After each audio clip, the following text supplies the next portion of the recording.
नमस्कार. आपल्या सगळ्यांचे स्वाद संगम इन मराठीमध्ये स्वागत आहे.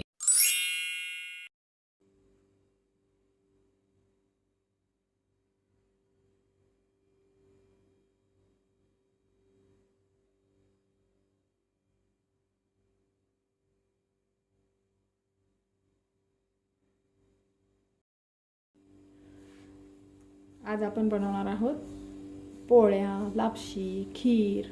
गव्हाची खीर जी असते ना, त्यासाठी जो मसाला वापरला जातो ना, तो मसाला आपण आज तयार करणार आहोत. आणि त्यासाठी अगदी साधी सोपी पद्धत आहे ही, आणि जास्त साहित्य पण लागत नाही. पण जेव्हा पण आपल्याला गरज असते ना, तेव्हा ते बारीक करायला आपण जेव्हा जातो, किंवा तो मसाला आपण ज्या वेळेस आपल्याला गरज असते, किंवा पोळ्या जेव्हा करायच्या असते, खीर करायची असते, तेव्हा अतिशय गडबड होते, गोंधळ होतो. म्हणून आपण हे एकदाच बारीक करून भरपूर प्रमाणात ठेवलेला मसाला हा कधीही आपल्या उपयोगाला येतो. म्हणून हा मसाला आपण आज बनवणार आहोत.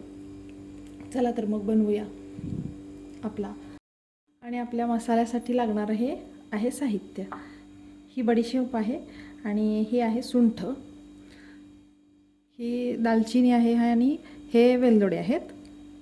आपण दालचिनी आणि वेलदोड्यांचं प्रमाण हे कमी ठेवणार आहोत. आणि बडीशोप आणि ही सुंठ आहे. बडीशोप आहे ना, ती आपली 1.5 वाटी आहे, आणि सुंठ आहे ते आपण बारीक करून मग मी तुम्हाला दाखवणार आहे. ही लगभग 1.25 वाटी सुंठ तयार होणार आहे आपली. थोडीशी आपल्याला ही गरम करायची अशीच, आणि नंतर आपल्याला उकळीत हिला थोडीशी बारीक करायची, आणि मग मिक्सरमध्ये आपण हे सगळं बारीक करून घेणार आहोत. ह्यात दालचिनी अतिशय सुंदर वास देणार आहे आपल्याला आपल्या मसाल्यासाठी. जेव्हा आपण हा मसाला खीर, पोळी किंवा अशा इतर गोष्टींसाठी सुद्धा आपण वापरू शकतो. आपण काही वेळेस आता आपल्या म्हशीचा किंवा गाईचा चीक जेव्हा शिजवतो ना, तेव्हासुद्धा आपण हे आपल्या या केलेल्या मसाल्याची पावडर थोडीशी टाकली तरी खूप छान सुगंध येतो त्याचा. त्यामुळं हा मसाला जरूर करून ठेवा घरी, आणि अतिशय सोपी पद्धत आहे आणि पटकन होणार आहे. आणि आपल्या जेव्हा आपण पोळ्यांचा स्वयंपाक वगैरे करत असतो ना, तेव्हा अतिशय गडबड असते आपल्याला, तेव्हा हा आपण पटकन घेऊन त्यात आपण टाकू शकतो. आणि फक्त वेलदोड्याची पूड टाकण्यापेक्षा हा मसाला खूप छान लागतो. एकदा नक्की ट्राय करून बघा, पोळ्यात वापरून पण बघा, आणि खिरीला पण वापरून बघा. पोळी असू द्या, खीर असू द्या, किंवा मग लापशी असू द्या, हा जो मसाला आहे ना, हा सगळ्यांसाठीच चालणार आहे. आणि वेलदोड्याची पूड एक्स्ट्रा आवडत असेल तर आपण नेहमी करून ठेवलेलीच असते ती वेगळी, कारण आपल्याला त्याला अनेक आपल्या उपवासाच्या पदार्थांसाठी सुद्धा वापरतो. म्हणून आपण शक्यतो वेलदोड्याची पूड ही वेगळीच करून ठेवतो. त्यामुळं वेलदोडे ह्यात थोडेसे वापरणार आहोत आपण. आणि हे दालचिनी आहे. चला आपण मसाला आपण हे ना बारीक करून पहिल्यांदा आपण याला गरम करून घेणार आहोत. चला आता मीडियम टू लो याच्यामध्येच आपण गॅसची फ्लेम ठेवायची आहे, आणि आपण हे बारीक करून घेऊया अगोदर.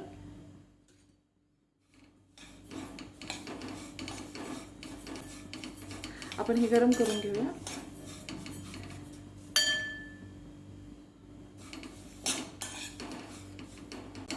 याला आपल्याला कलर बदलेपर्यंत असं भाजत वगैरे बसायचं नाही आहे.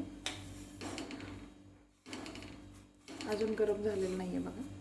थोडीशी आपल्या गॅसची जी फ्लेम आहे ना, ती आपण बारीकच ठेवायची आहे. चांगलं गरम होऊ द्यायचं याला, म्हणजे टिकण्यासाठी. भरपूर दिवस टिकतं ना असं चांगलं गरम करून घेतलेलं असलं कोणताही पदार्थ असा मसाल्याचा ना, थोडासा गॅसची फ्लेम कमी ठेवूनच गरम करायचं. म्हणजे त्यातलं जे पाण्याचं किंवा असं थोडंसं हवेमधले जी आर्द्रता असते ना, ती त्यात मिसळलेली असते. त्यामुळं थोडंसं ते निघून जाण्यासाठी म्हणून चांगलं गरम करून घ्यायचं. हे पहा, आता आपली बडीशोप चांगली गरम झालेली आहे, एकदम गरम झालेली आहे. आता आता आपण ह्याला काढून घेऊया आणि थोडा वेळ थंड होऊ द्यायचा याला. बस आता याला थोडा वेळ असंच थंड होऊ द्यायचं, एक 10 मिनिटं. आता आपण ही सुंठ गरम करून घेऊया.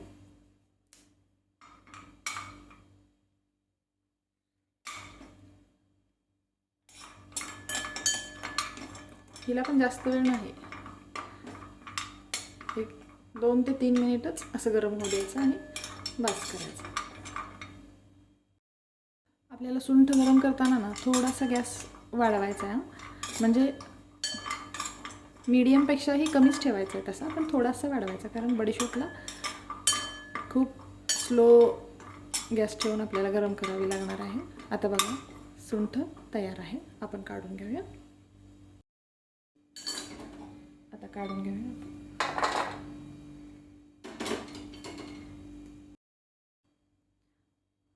हे दालचिनी आणि हे वेलदोडे आहेत ना, एक 2 ते 3 सेकंद गरम करायचे फक्त. आता गॅस बंद करूया आपण, हे पण काढून घेऊया.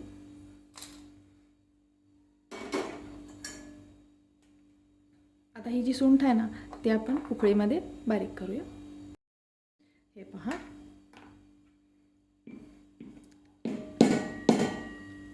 अशी आपल्याला यात ही सुंठ बारीक करून घ्यायची. हे पहा, आपल्याला ही सुंठ जी आहे ना ही अशी बारीक करायची आहे.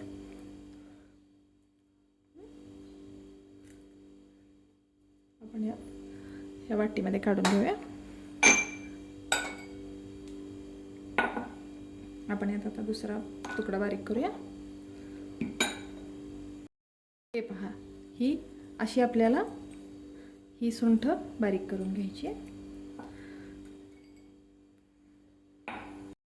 आणि ही पहा, आता मी सगळी सुंठ अशी बारीक करून घेतलेली आहे.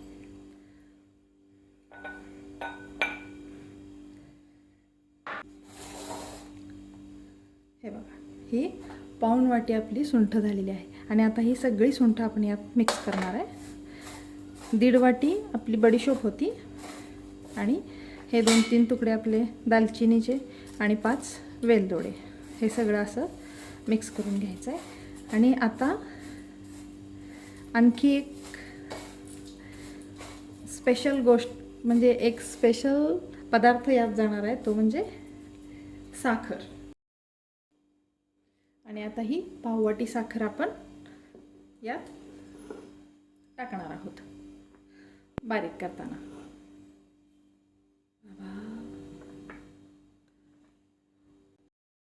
आणि हा पण आपला मसाला तयार आहे आपल्या खिरीला, लापशीला आणि पोळ्याला टाकण्यासाठी. ह्यात साखर घालायचं कारण काय, एकदम बारीक हे वाटलं जाण्यासाठी, म्हणून यात आपण साखर घातलेली आहे. ती पण पाववाटी, एकदम बारीक झाले आहे बघा. चला आपण एखाद्या बरणीमध्ये याला काढून घेऊया.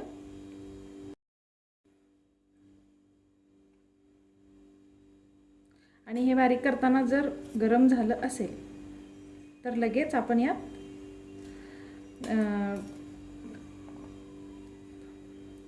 भरलं ना बरणीमध्ये, तेव्हा टोपण एक 10-15 मिनिटांनी मग बंद करायचं. ह्याला टोपण लगेच नाही लावायचं.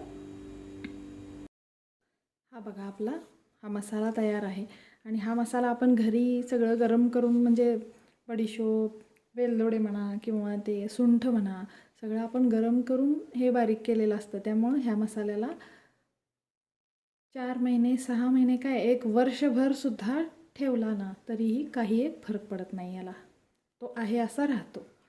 त्यामुळं हीच तर खासियत असते घरी तयार केलेल्या पदार्थांची, की ते जास्त दिवस टिकणं. तयार आहे आपला मसाला. कशी वाटली रेसिपी? रेसिपी आवडली असेल तर व्हिडिओला लाईक करा, चॅनलला सबस्क्राईब करा आणि बेल आयकॉनला क्लिक करा. थँक्यू.